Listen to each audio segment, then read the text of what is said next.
we've guided analysts to produce what we think are relative conservative forecasts in 2025 and 26. But even those conservative forecasts show an EBITDA growing by over 200% between 2023 and 26. At the same time, where R&D capex, so that investment in the technology and the platform, is decreasing by 30%. And those two together, to me, are the real measure of profitability and the real measure of cash generation of the business. Hello, you're watching Proactive. I'm joined by Bango CEO Paul Larbey. Paul, very good to speak with you. You're up the trading update yesterday. Talk us through some of the financial highlights. Yeah, great to be here again, Stephen. And yes, we published our trading update for the full year of 2024 yesterday. That was another year of double-digit revenue growth, revenue growing up 16% to 53.4 million, and a big growth in profitability up to 15.2 million adjusted EBITDA, and that's a growth of over 137% from the previous year. So a really solid set of results. Paul, how does that break down across the two sides of the business, so payments and subscription bundling? Yeah, so the payments business obviously is the most established part of the Bango business, and that grew 11% last year versus the previous year. Actually, 14% in constant currency, because a big portion of that business is actually in the Japanese yen.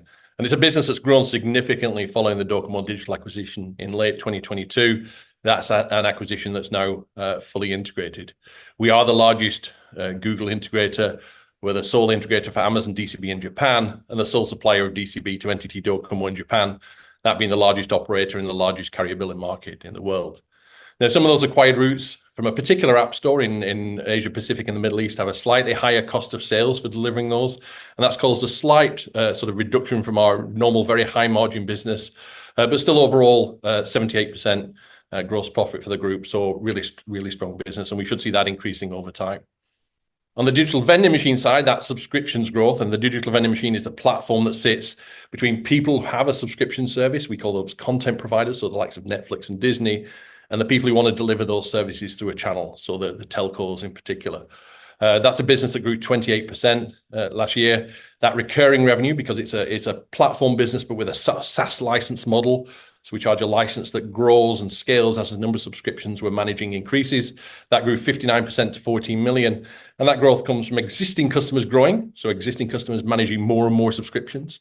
And you can see that in the net revenue retention, which is a measure of a cohort of customers growth from one year to the next. That was 125%, but also in new customers coming on board. And we added a total of 9 new customers last year. So we have a total of 27 DVM customers who are distributing services for over 110 different content providers. I see that you're attracting more attention as well, Paul. So a second analyst has initiated coverage on the company. Yeah, so Canaccord initiated on Monday in line with the trading update. It's a really good report, actually. I'd encourage anybody to take a look at that. It does a nice job of sort of describing sort of each of those two parts of the business, and also almost a sort of evaluation of some of the parts, and very much talks about how actually the market cap of the company should be higher based purely on the payments business alone, let alone the sort of high growth DVM. So a very, very well written report. It's great to have a second analyst out there. That means we can put a consensus number on our website. And yeah, in both reports, I think, have a target price well in excess of the stock price at the moment, well over £2. So talking about coverage, there seems to be a lot of discussion around forecasts going forward. What are your thoughts? Yeah, so I think if we're looking forward, if we step back a little bit, adjusted EBITDA has more than tripled over the past 3 years. In 2022, we delivered 5 million. It was over 15 million in 2024. But over that same period, the share price is down almost 50%. And some of that is by the end of 2023, we had some last minute items that caused us to miss what was an aggressive forecast in 2023. And I think it's very clear that on AIM, actually hitting that forecast and that predictability of hitting that forecast is really what's important when it comes to the value that the market places on the stock. And so we've guided analysts to produce what we think are relative conservative forecasts in 2025 and 26. But even those conservative forecasts show an EBITDA growing by over 200% between 2023 and 26. At the same time, where R&D capex, so that investment in the technology and the platform, is decreasing by 30%.